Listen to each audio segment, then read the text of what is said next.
কলকাতায় এবার ট্যারেন্টুলা আতঙ্ক। 8 পেয়ের কামড় খেয়ে হাসপাতালে গড়িয়ার গৃহবধূ। পশ্চিম মেদিনীপুর, ঝাড়গ্রাম, দক্ষিণ দিনাজপুরের মতো বিভিন্ন জেলায় জেলায় তার দর্শন পেয়েছে স্থানীয়রা। এবার কলকাতাতেও থাবা বসালো ট্যারেন্টুলার আতঙ্ক। গড়িয়ার বোড়ালের বাসিন্দা পুতুল পৈলান বাড়িতে পুজো করছিলেন, তখনই তার হাতের আঙুলে কামড় বসায় এই লোমশ মাকড় সাপ। 8 পেয়েকে দেখেই আতঙ্কে চিৎকার করে ওঠেন পুতুল। বাড়ির লোকেরা এসে মাকড়সাটিকে মেরে ফেলেন। যেই ফুলে হাত দিয়েছে তখনই ও কামড়ে ধরেছে পোকাটা। তখন ও হাতটা ঝাড়া দেওয়াতে পোকাটা এসে ঘরের মধ্যে ঢুকে পড়েছিল। তা আমি হাতে একটা ছোট ঝুড়ি ছিল, ওইটা চাপা দিয়েছি, তখনই ওই পোকাটা মরে গেছে।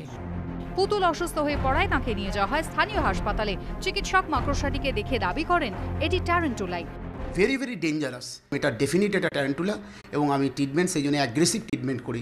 আইডিয়াল টাইমে উইথিন ফিউ মিনিটস অর আওয়ার্সের মধ্যে যদি ট্রিটমেন্ট না স্টার্ট করি, patient going to be death. ট্যারেন্টুলার বিষ কামড় যে মানুষকে মৃত্যুর দিকে ঠেলে দিতে পারে তা সকলেরই জানা। তাই বোড়াল জুড়ে এখন ছড়িয়েছে আতঙ্ক। একটি মাকড়সা না হয় মারা পড়েছে, কিন্তু আরো যে নেই তা কে বলতে পারে?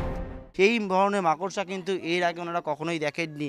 আশেপাশে যে জায়গা রয়েছে আর জঙ্গল হয়ে রয়েছে গোটা এলাকা, এবং এই যে জায়গায় যারা বসবাস করে স্থানীয় বাসিন্দারা, তারা যেটা জানাচ্ছে, ওনারা কিন্তু এরপরে কিন্তু যথেষ্ট আতঙ্কের মধ্যে রয়েছে যে ট্যারেন্টুলা মাকড়সা কি এবার খোদ গ্রাস করলো কলকাতা শহরে। বড় আতঙ্ক লাগছে দেখে, ভয় পাই। দেখিনি, সত্যি দেখিনি, প্রথম দেখছি। একটা নিজেদের ভেতরে একটা আতঙ্ক লাগছে। কালকে দিয়ে শুনে থেকে আমরাও একটা শান্তি নেই। আজ ওকে কামড়েছে, এরপরে কার বাড়ি থেকে কাকে কামড়ায়, সবাই আমার পাশে থাকি। এতদিন টিভি ও খবরের কাগজে দেখেছেন, এখন সেই 8 পেয়ে গড়িয়ায় ত্রাস তৈরি করেছে। কাগজে অনেকবার দেখি, কিন্তু এই মাকড়সা এখানে দেখা যায়নি। কি করছে রাস্তাঘাটে যাওয়ার সময়, কি ভয় লাগছে? এখন তো ভয় লাগবে অবশ্যই। এখন এই মাকড়সা দেখা গেলে তো আরো থাকতেই পারে। এই ঘটনা খতিয়ে দেখছে পুরসভাও। গ্লোবাল ওয়ার্মিংয়ের ফলে অনেক ধরনের কীট পতঙ্গ, যেগুলো মানে প্রকাশ্যে আসছে বা সারফেসে আসছে, সেটা ট্যারান্টুলা কি অন্য কোনো প্রজাতির মাকড়সা বা অন্য কিছু, সেটা যতক্ষণ না আইডেন্টিফাই হচ্ছে ততক্ষণ বলা সম্ভব না।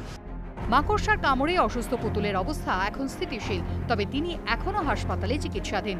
পার্থপ্রতিম ঘোষ ও অর্ণব মুখোপাধ্যায় রিপোর্ট, এবিপি আনন্দ, কলকাতা।